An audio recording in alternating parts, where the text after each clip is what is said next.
Hi there, my name is Cecilia and I'm with you today at Align Pilates and Dance Conditioning.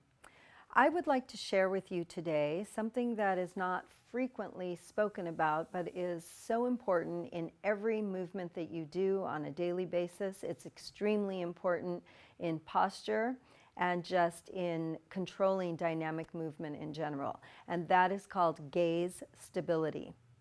So in gaze stability, you're really focusing on your eyes, and your eyes need to be able to fixate on a particular point while you're moving.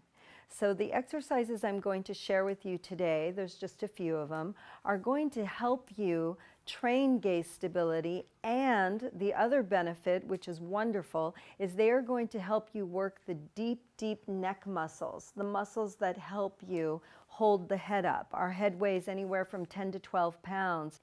So we're going to work on gaze stability. When we think of our gaze is kind of the manifestation of the vestibular ocular system. So the vestibular system, which is kind of like your inner ear that helps control balance and tell you where you are in movement, and your visual system, which helps you with your proprioception, your depth perception of the area that you're in. Those two things come together and they help you to maintain your uprightness during static or dynamic movement. So the first movement that I'm going to do is lowering the head and lifting the head, and then we'll progress from there. But the most important thing of all the movements is that your gaze needs to be fixed. So I will find a point in the distance that I will stare into, and I will move my head independent of my eyes. My eyes will stay fixated on my focal point, and my head will do the moving. So I'll start with the head lift and lower.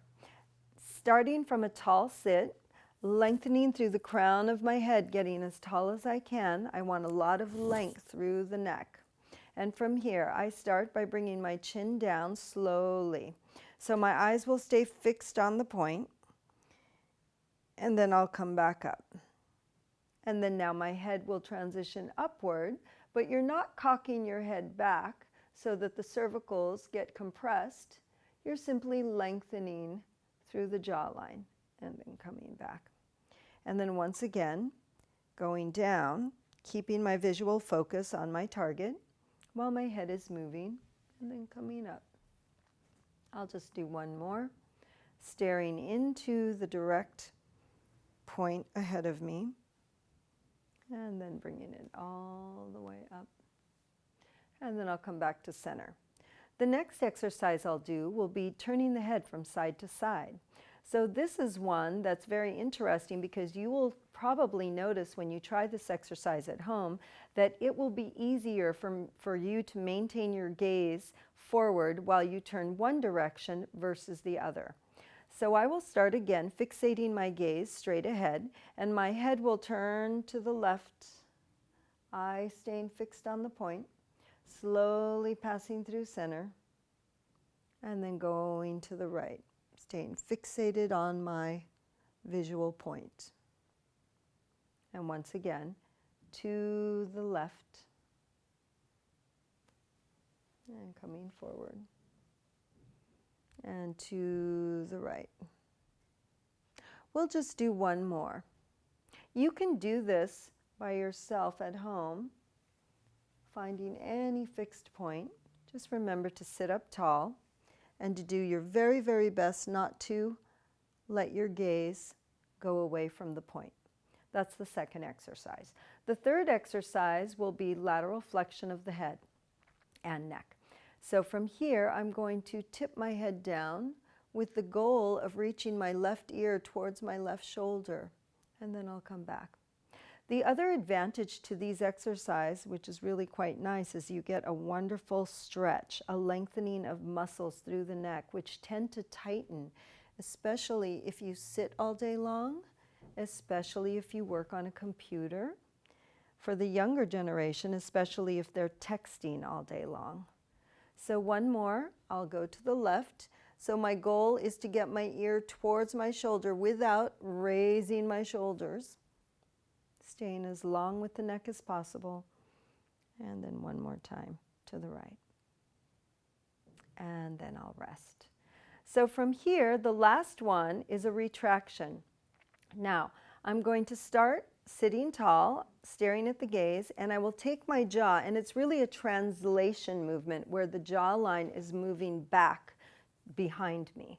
So I'll retract it back, trying not to tilt my chin up or down, and then I'll release it.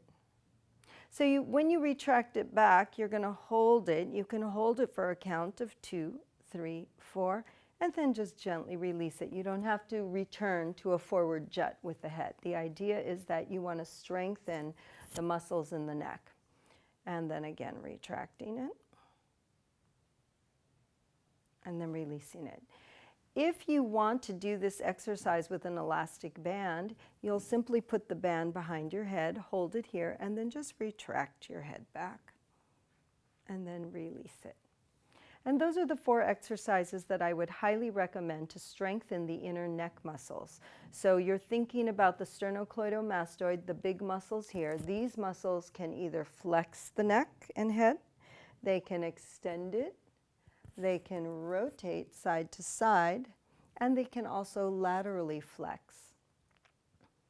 Then you're also working the deeper muscles in the neck, the capitis muscles. So these muscles help to hold you in place. And then going all the way back to how we started with gaze stability, those muscles deep, deep inside the neck are triggered by the eye movements. So you want to be able to move your head and hold those muscles still. Try this at home, and hopefully that you'll start to experience much taller posture and a stronger neck.